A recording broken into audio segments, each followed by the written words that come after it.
Don't Look at the Moon by U. Shortland Ryan. Andrew nearly snarled as his phone chimed for what seemed to be the umpteenth time.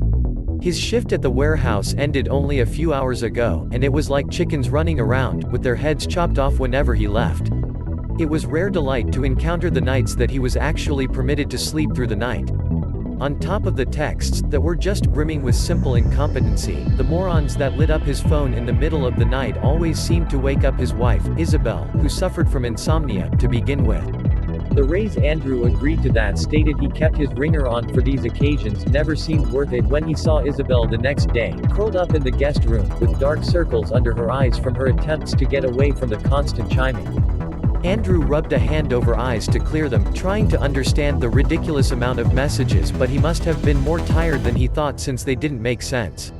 He quickly scrolled through the message previews, finding they all seemed to follow the same pattern: to look at the moon. The moon? What the? Why? It was like a shot to his adrenaline when he saw that some of the messages were coming from Isabel's phone. He shot up from bed, seeing the other side empty, and jumped to his feet. "Hun, what's going on?" Andrew questioned, still scrolling through his phone while walking towards the guest room. The room was at the end of the hallway and the door was wide open.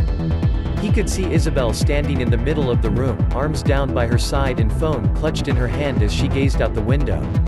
As he grew closer, he could see that she was shaking. "Belle? Honey?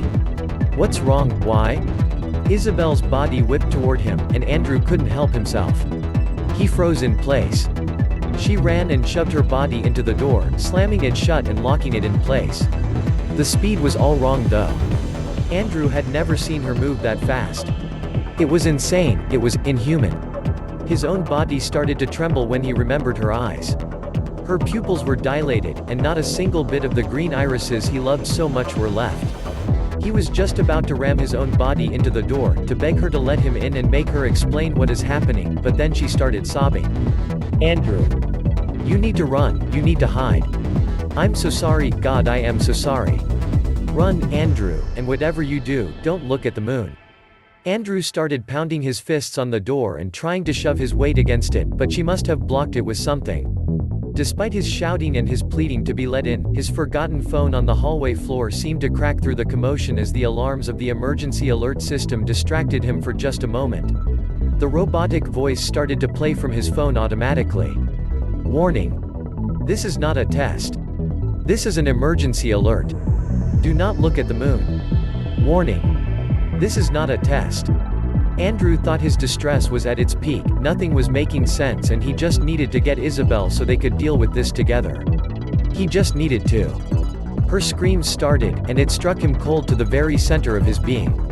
He began pounding and kicking at the door until it gave way under his body.